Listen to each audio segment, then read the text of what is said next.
Oh, I'm not even kidding this morning.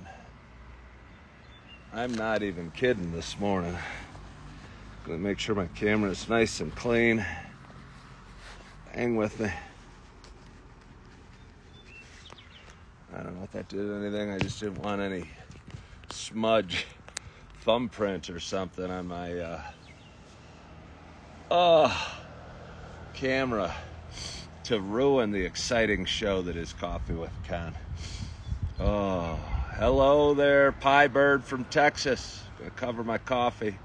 I still don't have a great system. I'm gonna have to get myself a Yeti. I got 2 Yetis back at home. And I love my cup. Believe me, I love my cup. But your kids think this is a FaceTime. Well, tell your kids I said, hello, Kyle. Where are you at? You need a jacket. I'm in Yellowstone. Where's my coffee? It's right here. Hello, Amy from Cleveland. I am hurting today, folks. But I'm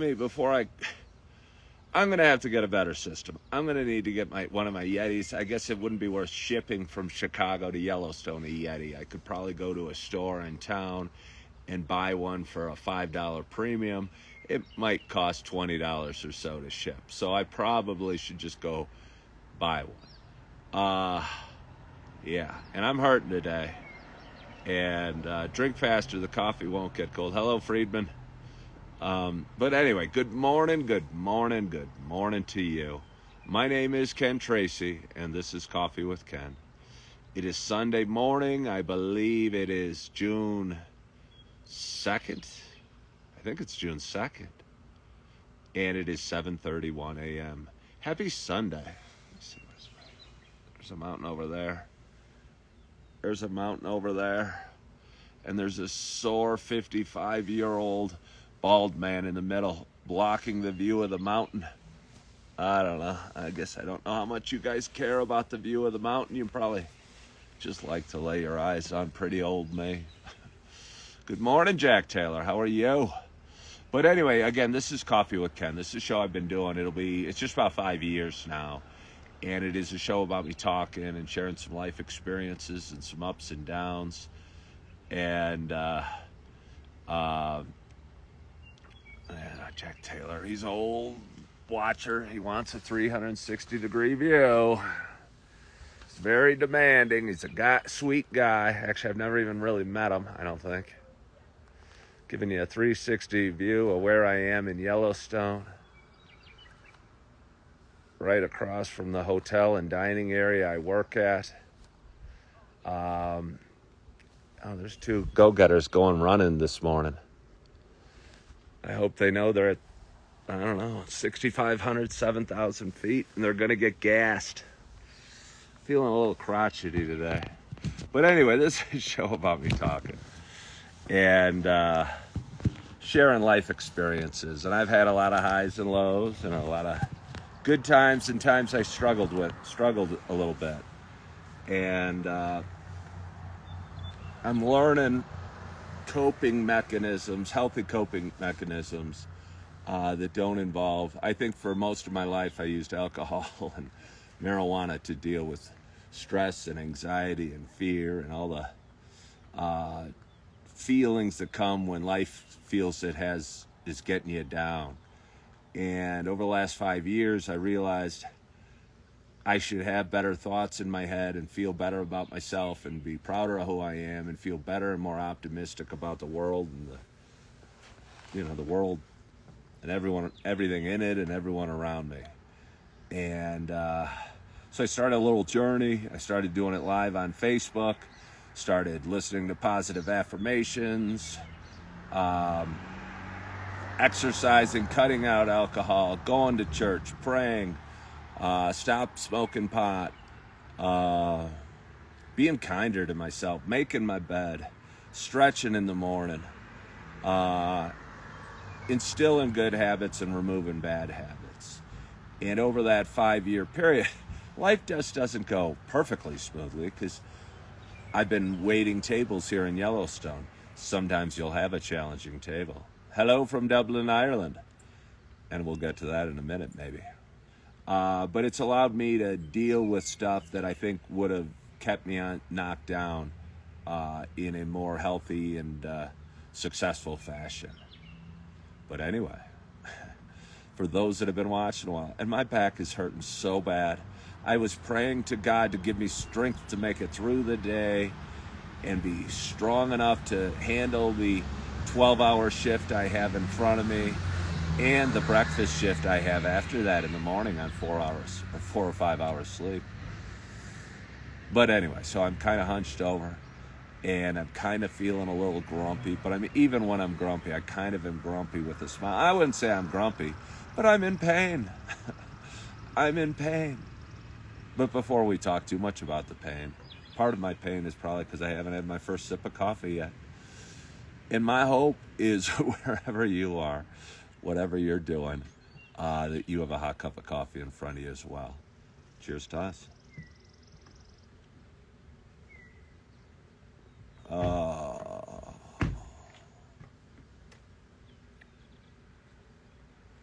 It's coffee. It's good. It's hot. You know I'd like it a little hotter. Good to see you, Will, Bill, and RJ. Thank you for hopping on. Yesterday I was here. I was trying to get creative this morning and find a fun spot to do it in. And again, I may whine and bitch this morning, so if anyone doesn't want to hear me whining and bitching, okay. While laughing and smiling and maybe sharing some funny stories, maybe you should turn the channel. But I am in pain. I drove out to Yellowstone. Left from Naperville, Illinois, 2 weeks and a day ago. And I rode my scooter, and I have a Suzuki Bergman 400, and it was a cool but terrifying trip. And I arrived in Yellowstone 9 days ago. It was a week ago Friday, or last Friday, and checked into my new gig. I got a job working in one of the most beautiful places on the planet, National Park. One of the most famous places on the planet, probably. I mean, I wonder if you go anywhere in the world if they haven't heard of Old Faithful or Yellowstone. And I took a job as a server, which is a job I've done waiting tables a few times over my career, and it's nice to be able to fall back on from time to time. And it's like buying a restaurant to relax. What were my reflections on Iowa since I was there 2 weeks ago? It was so pleasant. Iowa was really a pleasant part of my trip. And the first half of Nebraska. I mean, it was windy, but it was corn-filled, and there were tiny towns every 10 miles or so. And there were nice people, but there were still speeding trucks coming up behind me on my Suzuki Bergman 400. And looking back on it, I don't know how I made it safely. But as I talk about a lot and was encouraged to do, I took it one bite at a time or 1 mile at a time. And, you know, when you're driving in a car, you might kind of get whatever it is called road hypnosis, and the miles click off and you look at your odometer and you've gone another 30 miles. That never really happened to me on my scooter. I tried to keep my eyes off the odometer as much as I could, but every time I peeked back, I was about a half mile further. So it took quite a while. But it was an awesome trip, and again, I think I'm fortunate to have done it because I was able to cross the country and meet not strange people, but just different people, and see little towns and experience the country in a way you don't do in a car on an expressway. And it was really, really neat, although really, really terrifying. So I want you to remember that too. But anyway, I got to Yellowstone again last Friday. I checked in. I did my orientation the following day. The next day I was waiting for somebody to contact me. Nobody did. I went in and talked to the manager of the restaurant. He said, "Oh, okay, well, we'll put you on the schedule." I can't tell you. I don't think anyone believes me. I don't think anyone believes me. I've worked, I don't know, I think this will be my 6th or 7th day straight, averaging 10 or 11 hours a day. And that's just a lot of work. And I am telling you, when you wait tables, it's more physical job. I mean, I always knew it was physical. You're walking around, you're carrying trays, you're bending over, picking up stuff. And to do it for 12 hours straight at 55 years old, I am in pain. I wasn't sure I was going to be able to make it today. And again, I got to work 12 hours today. I get off around 11:30, and I got to be in at work at 6 in the morning again. A couple times I woke up, I got a sore right side of my back. I couldn't roll over. I could barely get up to go to the washroom. And I tried to move my leg, and my leg started cramping up. I can't tell you, I'm in pain. I'm in pain. So this morning, after I grumbled a little bit, as little as I could, I said a prayer and asked God for strength to get me through the day and a good spirit to deal with any challenging customers and a calmness in my heart to deal with the stressful moments that inevitably come when you're working in a restaurant. Oh my gosh. I don't know how anyone's a career. I know the money can be fairly good. And I mean, you're looking at me, I'm waiting tables, I'm 55, but I don't know how anyone can do it, forever. I think you probably have to have a different emotional attitude and a disconnect from it and a more machine-like, getting a little rain on me, thinking when it comes to it. And I'm developing it, and it's helping me as a waiter, and it's calming me down under stressful times. Because in past jobs doing it, I remember sprinting through the restaurant with my hair on fire and just feeling panicky and frantic and what have you. And there's certainly been moments of panic and frantic. But I've gotten through it so far. Pain is only temporary. Yeah, I guess. But it really hurts. I'm not joking. I am not joking. And I'm fairly tough. I'm not. I don't complain a whole lot. I got a smile on my face still, and I'm walking around going, "Does anybody know I'm working 12-hour shifts every day? Does anybody even care? Is anybody asking questions? Who scheduled me to do this? I just started. I'm old. I'm frail." But I took 4 Advil this morning. I'm sure it's going to help. I was worried about my knee coming out. I got a bad right knee, but my knee, relative to the pain in the rest of my body, is a strong point right now. But I'm going to make it. I am going to make it. And I'm scared, and I'm tired, and I'm beaten down. But what I've learned is all the stuff that I've been doing for Coffee with Ken over. Say that Mary asked, when will I get a day off? Tomorrow, after I do today's lunch shift, which starts at 11 and lasts till about 3:30, I take a 31-minute break for lunch, for my own dinner, and then I go back to the dinner shift at 4:15, and I'll be there till 11:30. So that's a 12-plus hour shift with one 31-minute break. I'll get home. I'll probably fall asleep at 12:30. The alarm will go off at 5:30. I'll have to get back in at 6 and work till 11 again. So another 5 hours tomorrow. But after that, I get 2.5 days off. I don't have to work after the breakfast shift tomorrow, and I don't have to work Tuesday and Wednesday.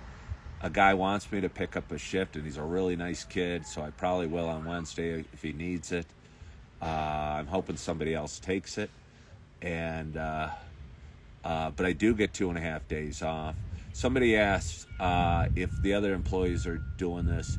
I don't think so as much. And I don't know if it was just a mistake in the scheduling or sort of a Hell Week initiation. Because I look at and I talked to other people, and I talked to one of my assistants yesterday, and she said she cried during the second week. And they work you really hard to see if you can handle it. And I don't know if any of it's true.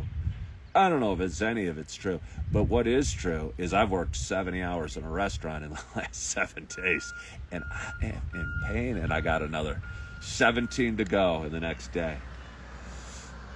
So the money's good. Yeah, the money's good. Do I feel fully trained? I don't think you're ever fully trained, RJ. I think it's one of those things you're always getting better. Just little silly things, like little stressors. I got a front pocket with a name tag, my name tag on it. I'm still trying to remember. We got a card that we slide into the computer and you pop in your pocket. Sometimes I don't pop it in my pocket. Sometimes I'll lay it down in the bus station. Sometimes I'll put it in a different pocket. And I'll run and I'll go grab something and I'll realize I need my card and I'll go like this and it's not there. And I'll go, crud, which pocket? Where did I leave it? Where is it? Where is it? Where is it? And then I'll frantically spaz around for a minute and I'll find it. I'll go, there it is.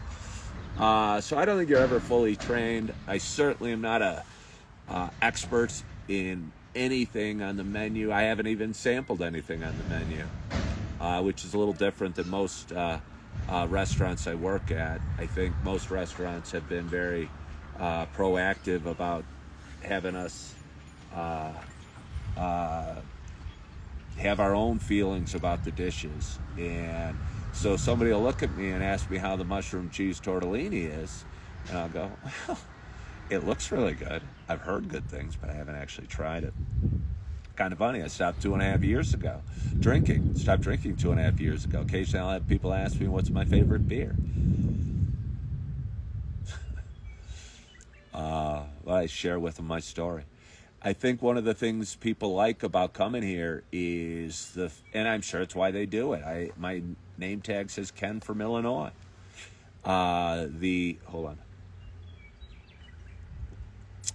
tourists or the people coming through the park probably like having kind of that international, and mostly it's people from the United States, but we'll call it international anyway because there's a few employees that aren't from the U.S., kind of asking questions and hearing your backstory and hearing just, what brought you here. Because everybody here's got a different story and a different reason to be here. And again, I think it's a really cool setup. And if anybody's out there is looking for meaning or a purpose or is struggling paying rent or needs a job, I think working, and this was a buddy of mine that's watching right now's idea. I'm not telling you it's easy, and I'm not telling you it's all awesome, but I am living in Yellowstone for 5 months. I have my scooter. I have a job that pays fairly well and works me really hard. And I got a place to stay, coffee to drink, and food to eat. Downside is I'm away from my babies and all that I know back in the western suburbs of Chicago and my friends. And the kids is the hardest part. I FaceTime my little ones every day. And my daughter Eve, who's 1.5 years, usually smiles and sometimes watches TV instead of FaceTiming her dad. She gets distracted. How did I find out about this gig? Hold on. RJ, maybe you can post that link.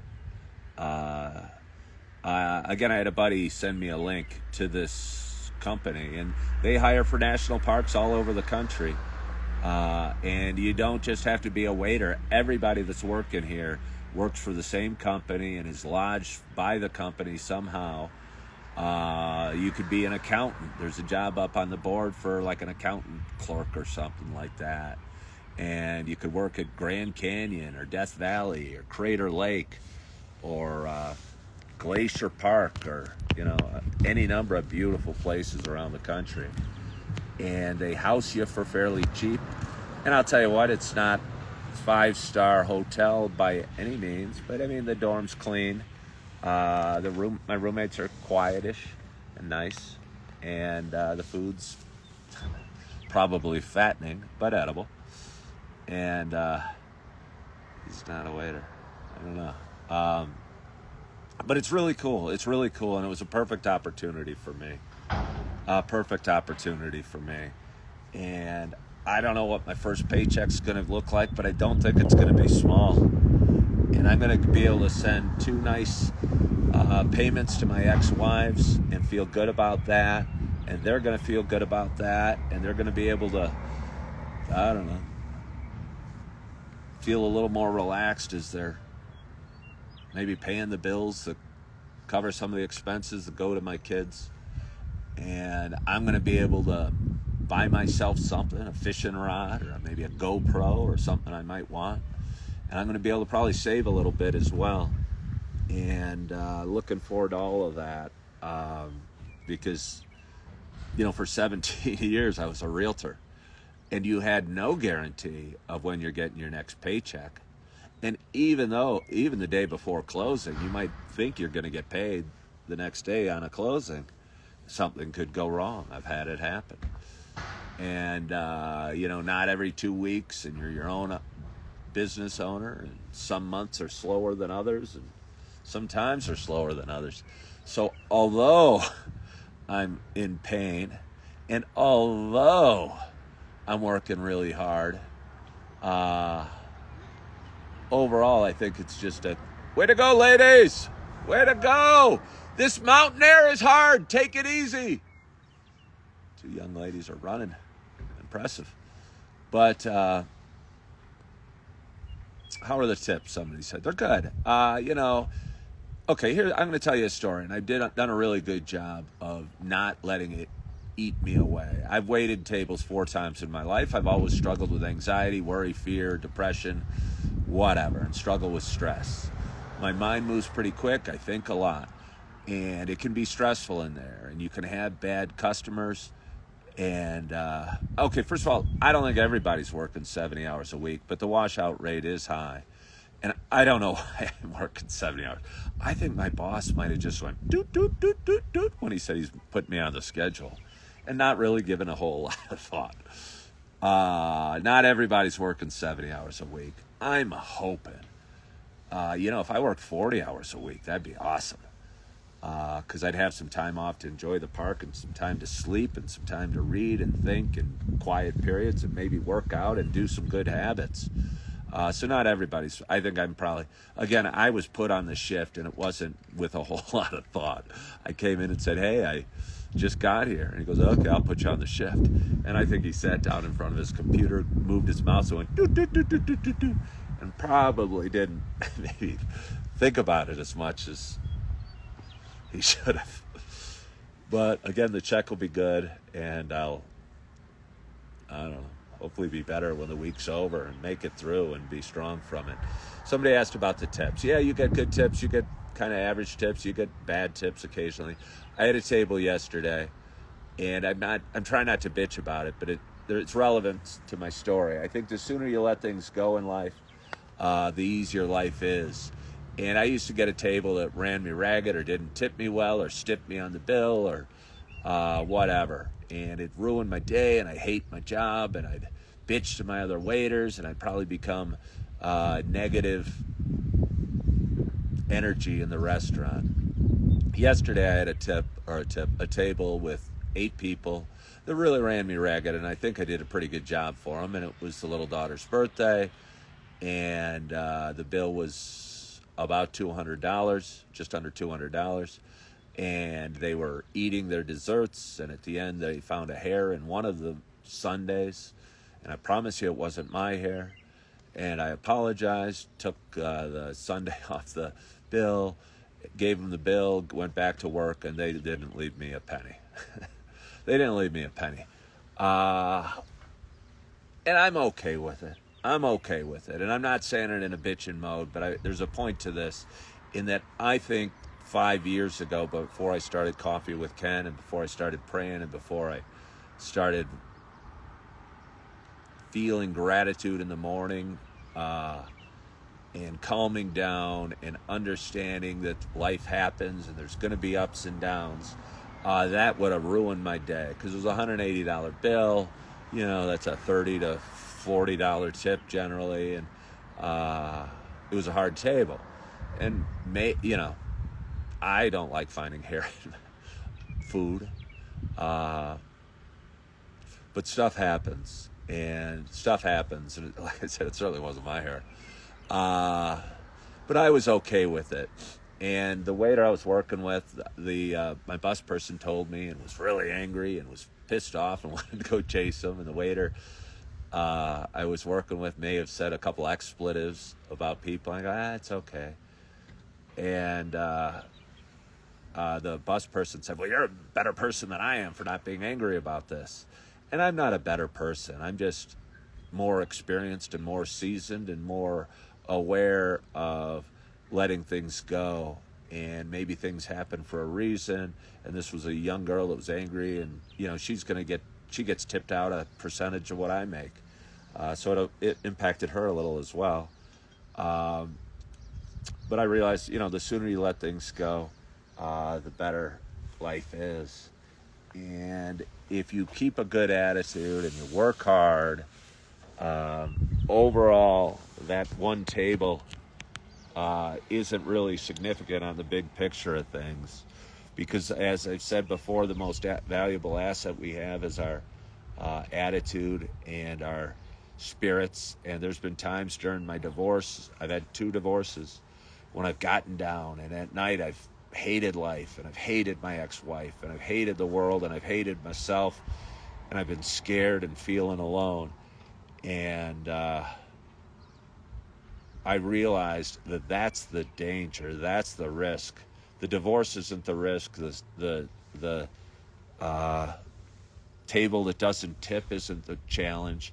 The challenge is having a good attitude through the hard times. And if you can do that, I really, really think you can accomplish whatever you wanted. And if I could have, and there's no going back, had this attitude 40 years ago, and been a little calmer and been a little more accepting and let go of the stresses and the anxieties in life and the bad tables or the arguments with a girlfriend or whatever, and not let it ruin my day, my week, my month, even a year's, I'd be in a totally different place. But then I wouldn't be me, so I don't regret it. But just little advice for anybody listening. You're going to get a flat tire. If you're waiting tables, occasionally the table's going to stiff you. You're going to fight with your girlfriend or your kids or your parents, or you're going to get a cold every now and again.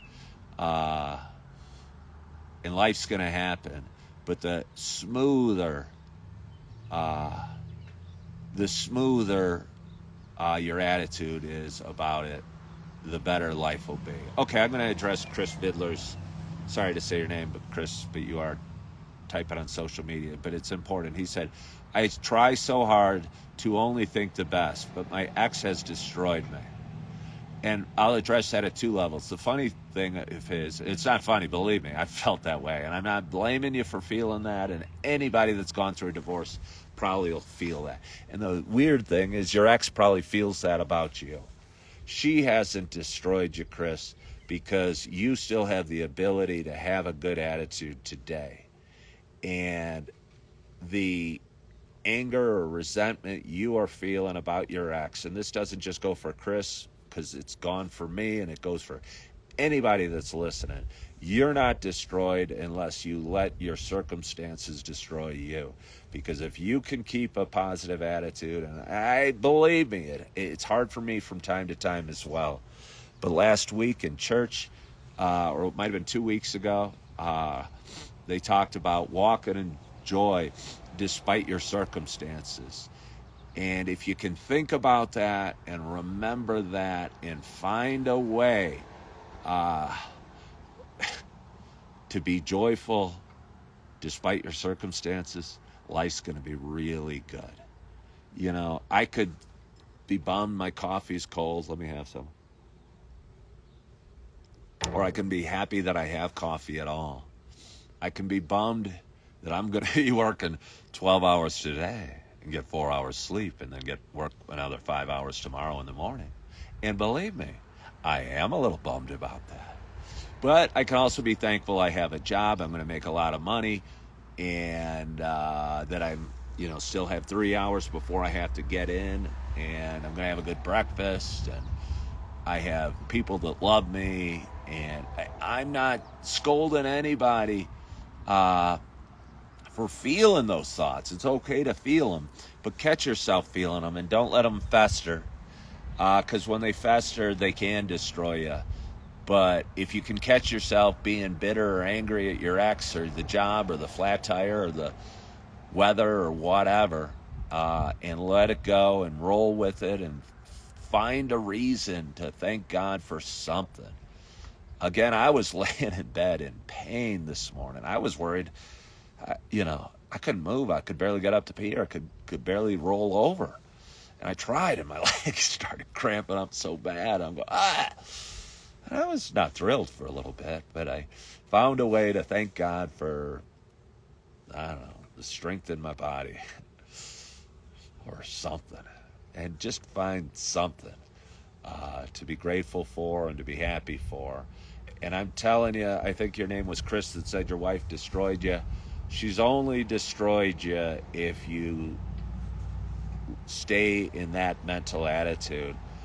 Even if you're financially wiped out. And believe me, I know it's hard, and I'm sure it's hard for women too. I know from a man's perspective, it's very hard. You don't see your kids as much, and you're paying child support, and you can struggle financially, and you can feel all alone and isolated. And I know it's hard. I do. No contact is awful, and all I want is her to feel my pain. I'll promise you, the best way to get contact with your kids is to let that go. And I know it's hard. I was crushed. I'll just tell you. My brother Steve wasn't able to see his kids for several years, and I personally think that's cruel and unusual punishment. And he fought it, and he fought the court system, and he fought the judicial system, and he fought with his ex-wife. And my brother Steve took his life 2 years ago because of his circumstances.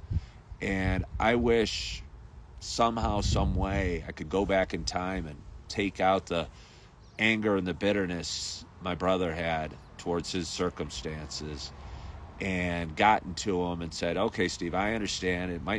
It's not fair. It doesn't feel fair. I think it's horrible what you're going through. I get it. But somehow, some way, you got to learn to let that go, or else it's going to eat you up inside and destroy you. And it destroyed him. And don't let it destroy you, Chris. Don't let it destroy you. Just don't let it destroy you. It hasn't. You still have air in your lungs, and the sun is still shining. And as long as you remember that, and as long as you start taking the steps and let that pain and anger and hurt go, because that's hurting you. It's not hurting your ex-wife. And I know it sounds cliche, and I know it's easy for me to say, but I've been there. I've seen my brother go through it, and I've working my way through it, and my brother didn't. And get something from that, and find a way to find some joy and feel the warmth of the sun shining on your face, or the pretty sound of the birds chirping, or something. And do something good for yourself, and be kind to yourself instead of identifying as a bitter, angry, divorced man.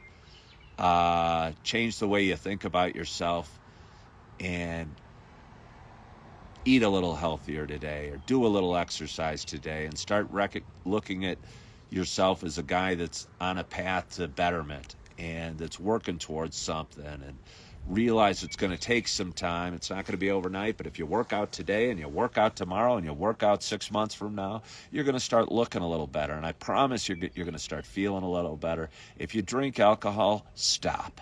If you drink alcohol, stop. It ain't your friend. It ain't your friend, I promise you. If you do drugs, stop. You're not using them. So many people tell me they smoke pot for anxiety. I think it causes more stress than anything.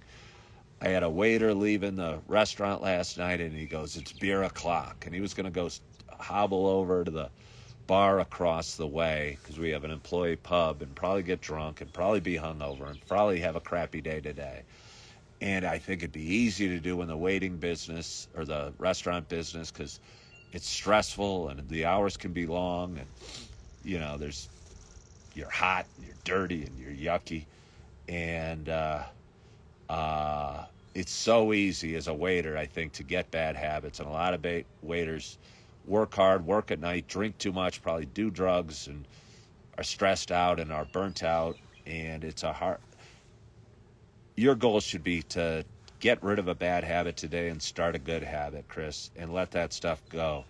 Because holding on to the bitterness for your wife's not going to help. But I promise you, if you do 10 sit-ups today, you're not going to, it's not going to show. But you do 10 sit-ups tomorrow, and in a week you do 11 sit-ups, and you lose the bitterness. Your mind will start changing, and you'll be a guy on a mission, and you'll start enjoying it, and the stress will go, and the anger will go, and then your diet will get better, and you start building on good habits. But it can't happen until you realize you're eating yourself up from the inside, and that you need to let it go. Yeah. Well, thank you, Brenda. And so many of us do it. And I only know because I did it, and I saw my brother Steve do it.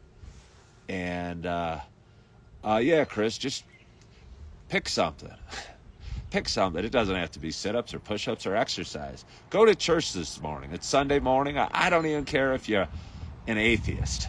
I don't even care if you're an atheist. Go to church. Don't cause trouble. Some words they say are going to sink in and make you feel a little better. And you're going to be around people that are smiling and happy and holding the door open. And you're not going to be in a bar watching a football game or thinking about your ex-wife, hopefully.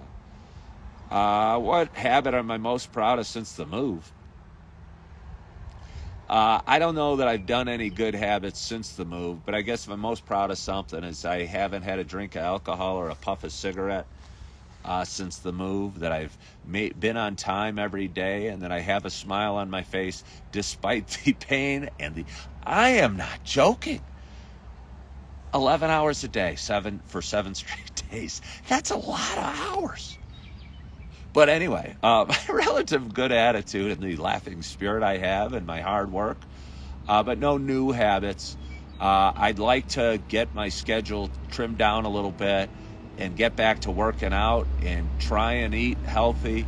It's hard doing this, but I haven't drank a beer or smoked a cigarette, and I'm doing my best to eat fruit and vegetables and a high-protein diet when I do eat. Excuse me. But there is a lot of temptations, and it'd be easy to go down the wrong way. It'd be easy to go down a wrong path here. But I haven't, so I guess I'm proud of that. So I'm going to drink a little more coffee. I'm going to get a refill. I'm going to go back to my dorm, take my grotesquely dirty black clothes that are in the wash and put them in the dryer. Maybe walk back for breakfast. I've been so enjoying taking a road trip down to Gardner, Montana the last couple mornings. But I think it maybe would make me feel a little rushed today, and I don't want to feel rushed. I'm going to hobble around and drink my coffee and do my laundry, maybe edit a video or two, and get ready for my day. And hopefully get a good 4 or 5 hours sleep tonight, and then work in the morning. And hopefully do it with a smile. And I promise you, my smile is real, but my pain is real too. I mean, I'm hurting, but I'm still smiling, and I'm still cheery. And you guys are still watching, so I must be doing something right. But it's going to be tough, and I'm going to try and have a great attitude and be a good employee and tell my stories to customers and be supportive of fellow employees. And I'm not going to be perfect. I'm going to be angry or stressed or whatever during the day. And that's okay. But it's not okay to stay in that anger or stay in that stress or stay in that worry or stay in that fear or stay in whatever bad emotion is eating you up. I'm going to try and catch myself, and if I get a bad tip, I'm going to try and let it pass. And if I get a good tip or have a good table or a kindly word with somebody, I'm going to try and appreciate that as much as I can. And that's my advice for you if I have any. And I hope you have a wonderful Sunday. I hope you had a great night's sleep. I hope you have more coffee in your kitchen to drink. I hope wherever you are, you can find something to be grateful for.